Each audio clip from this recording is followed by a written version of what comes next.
Alright, what is up guys, it's JJ here, and today we're going to be reacting to another Watchmojo video, and this is top 10 shows you didn't know are being made. I know a few, but I'm going to just see if this list says, you know, list the ones that I'm thinking of. Let's watch. With so many fantastic shows being released, it can be hard to keep track of what's still to come. Hey everyone, I'm Rebecca and welcome to Watchmojo. Today we're counting down our picks for the top 10 shows you didn't know were in development. Unfortunately, the Warner kids were totally out of control. Animaniacs. That means we're looking at the most exciting upcoming shows that are currently being worked on, regardless of how far along in development they are. Alright, let's check it out. Number 10, Monsters. Doesn't that kind of bother you? I did. Yeah, I did hear about this. Profit from it?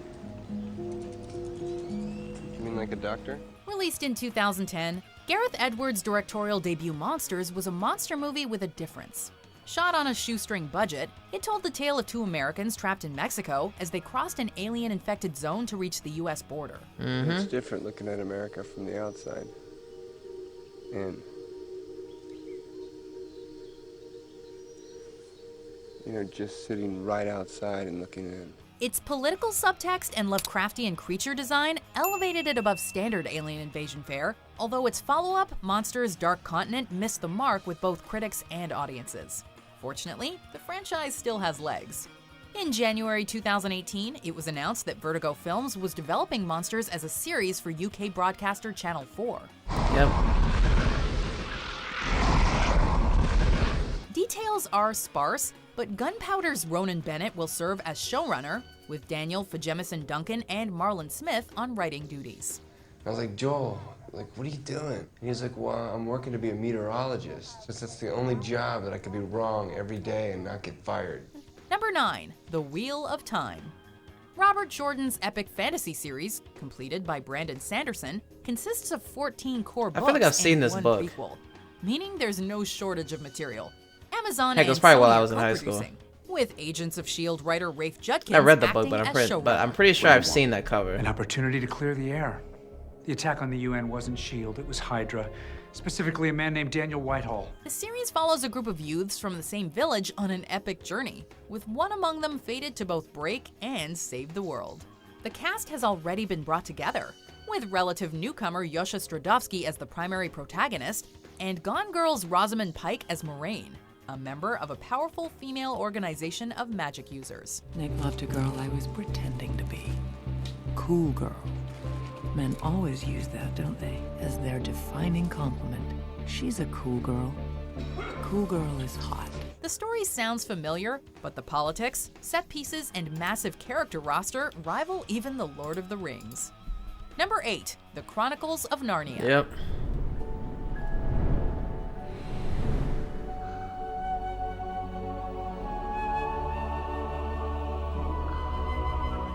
Disney and Walden Media never did get to finish adapting C.S. Lewis's beloved book series on the big screen. Luckily, Netflix acquired the rights in October 2018 for film and TV adaptations. Yep. I knew it was you. The whole time, I knew it. But the others didn't believe me. The fantasy saga is centered around a group of siblings who discover an alternate world filled with wondrous magic, dangerous creatures, and a kingdom under threat. While there's no casting news yet, Netflix has begun assembling an impressive creative team. Come. We must hurry and search the castle. Peter will need everyone we can find. Matthew Aldrich, co-writer of 2017's Coco, will oversee the development of the franchise, since he's already successfully pulled off another story about a child entering an enchanting and dangerous world. Here's hoping he can do the same here. We have anxiously awaited your return, my liege. Number 7, The Lord of the Rings. Yep. One ring to rule them all. If you're one of the many fans who felt disappointed by The Hobbit, Never saw Lord of the Rings, but I blame you for not paying had a attention friend to who this would tell me about it all the Where time. did you go to, if I may ask? Look ahead. I just didn't really care enough at the time to get into it. Looking behind. But there are actually several reasons to get excited. For one, it'll take place during the Second Age before Sauron was defeated by the alliance of elves and men. For another, the creatives attached have pretty impressive track records. Game of Thrones writer and producer Brian Cogman will consult, while A Monster Calls director J.A. Bayona will helm the first 2 episodes. I've come to tell you the second tale. Is it as bad as the last one? John D. Payne and Patrick McKay will serve as showrunners. Number 6. Animaniacs. It's time for Animaniacs. and we're zany to the max. The television landscape is being inundated with revivals these days, and while we can't say that all of them are well conceived, we are definitely excited for Animaniacs. This self-aware series walked the fine line of what you could and couldn't show in children's television. And it's that humor. Remember the nurse was like, "Hello, nurse." No, fingerprints. Hey, what up, Prince? You remember that? The revival is expected to hit Hulu R.I.P. in Prince. 2020, and they've already ordered 2 full seasons. I was in high school when I found out he passed away. Television and Amblin Entertainment are returning as production companies, with Steven Spielberg back again as executive producer. The insane antics of Yakko, Wacko, and Dot in the modern age? Yes, please. United States, Canada, Mexico, Panama, Haiti, Jamaica, Peru, Republic, Dominican, Cuba, Caribbean, Greenland, El Salvador, too. Number 5. The Dark Tower. I was actually kind of lit. You're a gunslinger, right? To call 2017's The Dark Tower a misfire is to put it kindly. But Stephen King's dark fantasy series is much better suited for TV anyway. But I saw you. Your dreams deceived you, boy. Told you what you want to hear. And Amazon has already made the smart decision to make their series a reboot. The books focus on grizzled gunslinger Roland Deschain as he attempts to reach the titular tower, the center of the multiverse, before it falls to the evil man in black. The series will focus on Roland's origins, shown in the 4th book, Wizard and Glass. The ground. It's cold.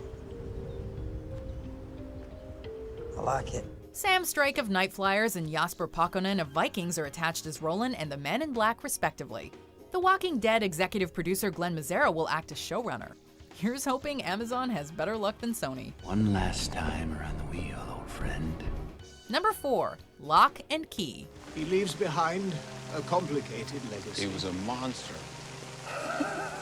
With the likes of the Umbrella Academy and Mark Millar's Millerverse, Netflix is quickly distinguishing itself as a must-have subscription for comic book fans. Based on the IDW comic of the same name, Lock and Key has had a troubled development period stretching back to 2010. The comics follow 3 siblings who return home after their father's murder, where they discover magical keys that give them special abilities. Unfortunately, there's a demon who wants the keys too. After a failed pilot for Fox, the series was readapted for Hulu, who passed, allowing Netflix to pick up and rework the series. Finally, this property is poised to receive the small screen treatment it deserves. You think this is just chance? We're all here for a reason. Number 3. MODOK. Won't this be fun? To be fair, there are several animated Marvel productions in development at Hulu, including Howard the Duck. That's it. No more Mr. Nice Duck. But none of them is quite as strange as MODOK. This classic Marvel villain, whose name stands for Mechanized Organism Designed Only for Killing, has a design that probably wouldn't translate to live action. Perhaps we should get to work. He was so ugly. Once a technician for Hydra's Still scientific ugly. research team, he was experimented on until he gained psionic abilities, supreme intelligence, and a gigantic head. This also made him mad as a hatter. American Dad producer Jordan Bloom will co-executive produce with comedian Patton Oswalt, who is also attached to voice the egomaniac. This is nuts. If he holds the reality gem, that means he can jump from different realities. This will be our link to the Marvel Universe from the Star Wars universe. Number 2. Avatar: The Last Airbender. Should we try it? Yes. After the 2010 live-action film, those who know about That the series sucked. are understandably nervous. So, are you the Avatar, Ong? However, Netflix If you have not seems to be watched playing this, it smarter do than not. Paramount did. It This sucks. live-action adaptation will be a series, so they won't be cramming a season's worth of story into 2 hours. Exactly. That was a mistake. Bossing say won't be held against you. Your son died in that siege, didn't he? They also have the original show's creators, Michael Dante DiMartino and Brian Cadetto. That's what reassures serving me as that they're showrunners. gonna do this right. Avatar takes place in a land that the original divided creator between is 4 back on it. kingdoms, in which some citizens, known as Benders, can manipulate one of the 4 elements. Only the Avatar, master of all 4 elements, could stop them. But when God, the this is world my show. needed him most, This was the show that introduced a lot of people to anime who didn't know what anime Peace was. and balance can use all 4. A lot of people argue, say like, no, it's Avatar's a cartoon. No, it's an anime. It's both. Let's just be honest. September 2000. It's the bridge for a lot of people. Back then, do you think we could have been friends too? Yeah, Zuko The wasn't trying to two hear that. I'm most excited about are Animaniacs and The Dark Tower, which are not exactly the same energy, but what are you gonna do? Also, I definitely hope that The Dark Tower TV show is better than the movie, because that was a travesty. Anyway, new topic. Let's check out some honorable mentions before we see what the #1 show is. I'm most excited for Avatar. Yeah, well, it got a lot shorter suddenly, didn't it?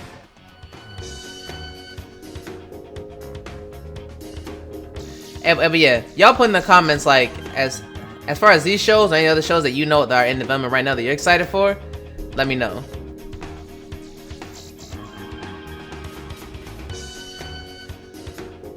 Devil dinosaur.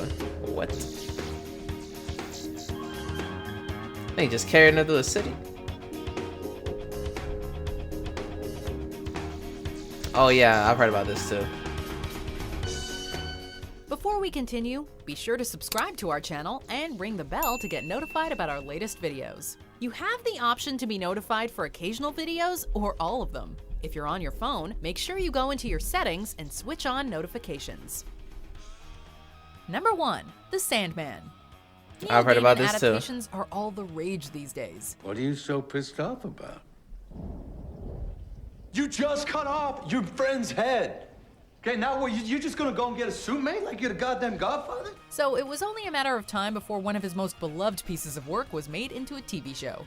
Fans of American Gods and Good Omens will be delighted to discover yet another intriguing world filled with enigmatic characters and rich history. I can't interfere with the divine plan. Well, what about diabolical plans?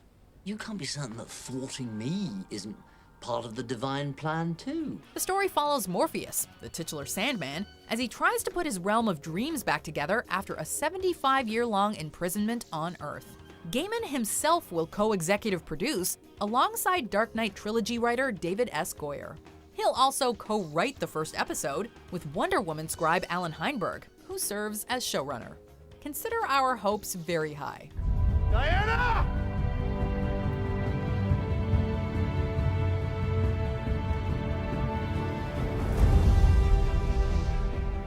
Look at Wonder Woman So trying how many that of these stuff. were news to you? And which ones are you most excited about?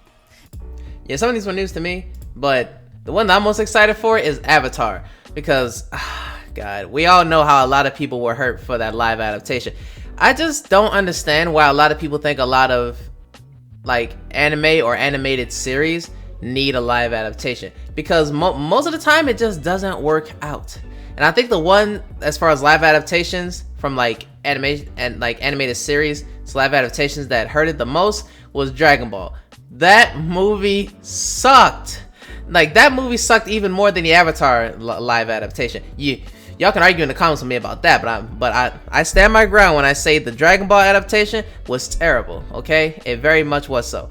But yeah, I'm most excited for Avatar because, you know, hey, like, you know, like when the original creator of a show comes back to adapt something, like, it always gives me like, okay, at least they're on it. It was the same thing with the Boondocks, because we all know that season 4 of Boondocks was the most, it was the worst one of all the seasons. It wasn't trash to me, but I can agree that it was the worst one out of all the 4 seasons. But now that the original creator is back on it, like, I'm just excited for it, you know, all the same as everybody else. So anyway, hopefully you guys enjoyed the video, and if you did, make sure to leave a thumbs up, comment down below what are your thoughts on the video. Any shows that, again, any shows you are, you know, that are being made and you're excited for, then let me know in the comments. Make sure you subscribe to the channel, and I'm gonna see y'all for the next one. Peace.